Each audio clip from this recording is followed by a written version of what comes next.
আমরা দেখেছি যে বৈষম্য বিরোধী ব্যানারকে ব্যবহার করে নানামুখী নানাভাবে আসলে এই ব্যানারকে কুলুষিত করার চেষ্টা করা হয়েছে। এই ব্যানারের নাম ভাঙিয়ে ব্যক্তিগত স্বার্থ হাসিলের চেষ্টা করেছে কিছু মহল। নির্বাচিত হওয়ার পরেই আমাদের প্রথম একটা ঘোষণা ছিল, আমরা সকল ধরনের অন্যায়, অনিয়ম, দুর্নীতি যদি এই বৈষম্য বিরোধী ব্যানারকে ঘিরে করা হয়, সেক্ষেত্রে আমরা জিরো টলারেন্স নীতি গ্রহণ করেছি এবং কোনো ধরনের অন্যায়, অপপ্রচার কিংবা এই ধরনের ব্যানারকে ব্যক্তিগত স্বার্থ হাসিলের চেষ্টাকে আমরা রুখে দিব। আবার আমরা পদার্পণ করেছি সেই জুলাই, লাল জুলাইয়ে, মাখা রক্তস্নাত জুলাইয়ে আমরা আবার প্রবেশ করেছি। এই স্মৃতিগুলো আসলে আমাদের কাছে খুবই অমলিন, কেননা যারা জুলাইকে খুব সামনে থেকে প্রত্যক্ষ করেছে, জুলাইয়ে যারা সামনে থেকে নেতৃত্ব দিয়েছে, তাদের কারো কাছেই আসলে মনে হয় না যে জুলাই 1 বছর হয়ে গেছে। তো সেই জায়গা থেকে জুলাইয়ের স্মৃতিগুলো আমাদের কাছে অমলিন এবং 1 বছর এই উদযাপন, এই জিনিসটা আমাদের কাছে বহুল আকাঙ্ক্ষার এবং প্রতীক্ষিত।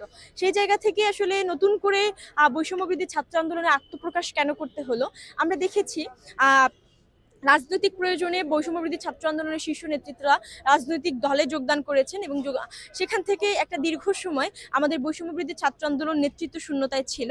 সেই জায়গা থেকে আমরা বৈষম্যবিরোধী ছাত্র আন্দোলনকে আবারও পুনরুজ্জীবিত করতে, ঐক্যকে ধরে রাখতে এবং বাংলাদেশকে পুনর্গঠনের কর্মসূচি সামনে নিয়ে আমরা নতুন করে 25শে জুন বৈষম্যবিরোধী ছাত্র আন্দোলনের প্রথম জাতীয় কাউন্সিল অনুষ্ঠিত হয় এবং সেখানে আমরা নির্বাচনের মাধ্যমে নতুন নেতৃত্ব পাই বৈষম্যবিরোধী ছাত্র আন্দোলন। এই নতুন নেতৃত্ব পাওয়ার পরে আসলে আনুষ্ঠানিকভাবে আমাদের দায়িত্ব গ্রহণ হয়নি এবং অনেকেরই ধারণা বৈষম্যবিরোধী ছাত্র আন্দোলন হয়তো বা বিলুপ্ত হয়ে গেছে কিংবা এটার কার্যকর কোনো পদক্ষেপ নেই কিংবা এটা কার্যকর নেই। সেই জায়গা থেকে আমরা নতুন করে আবার আত্মপ্রকাশ করেছি, আমাদের কমিটি আত্মপ্রকাশ করেছি, যাতে করে আমরা এই মেসেজটা দিতে পারি যে বৈষম্যবিরোধী ছাত্র আন্দোলন আসলে বিলুপ্ত হচ্ছে না, বিলুপ্ত হবে না, এটা কাজ করে যাবে ন্যায় প্রতিষ্ঠার জন্য, সাম্য প্রতিষ্ঠার জন্য, ঐক্য প্রতিষ্ঠার জন্য এবং জুলাইয়ের আহত শহীদদের চেতনা এবং আশা আকাঙ্ক্ষা বাস্তবায়নের জন্য তুলেছি। আমরা দেখেছি যে বৈষম্য বিরোধী ব্যানারকে ব্যবহার করে নানামুখী নানাভাবে আসলে এই ব্যানারকে কুলুষিত করার চেষ্টা করা হয়েছে। এই ব্যানারের নাম ভাঙিয়ে ব্যক্তিগত স্বার্থ হাসিলের চেষ্টা করেছে কিছু মহল এবং এই পবিত্র ব্যানারকে কুলুষিত করার জন্য নানা ধরনের অপপ্রচেষ্টাও চালানো হয়েছে। সেই জায়গা থেকে বলতে গেলে আমরা দেখেছি পরাজিত ফ্যাসিস্ট শক্তি নানাভাবে এই ব্যানারকে কুলুষিত করার চেষ্টা করেছে এবং এই ব্যানারকে আত্মস্থ করে কিংবা এই ব্যানারকে ব্যবহার করে তারা ব্যক্তিগত সুবিধাও অর্জন করতে চেয়েছে কিছু।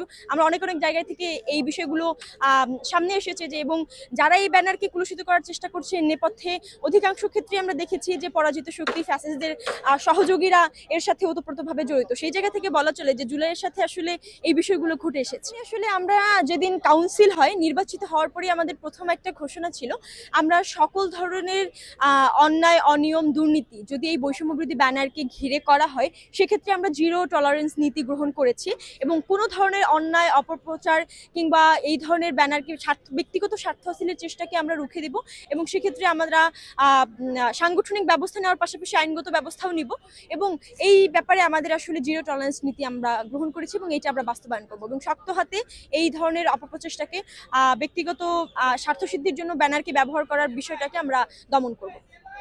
2024 জুলাই থেকে 2025 জুলাই সবচেয়ে বড় অর্জন কি বলে মনে করেন? 2024 থেকে 2025 এই জুলাই, এর মধ্যে আমাদের সবথেকে বড় অর্জন বলে মনে হয় আমরা এখনো ঐক্যবদ্ধ হয়ে প্রশ্ন করছি, আশা রাখছি, এখনো আমরা ভাবছি। আমাদের মধ্যে নানা ধরনের প্রতিকূলতা দেখা দিয়েছে, রাজনৈতিক প্রয়োজনে নানা ধরনের বিভাজন হয়েছে, নানা ধরনের মতনৈক্য হয়েছে।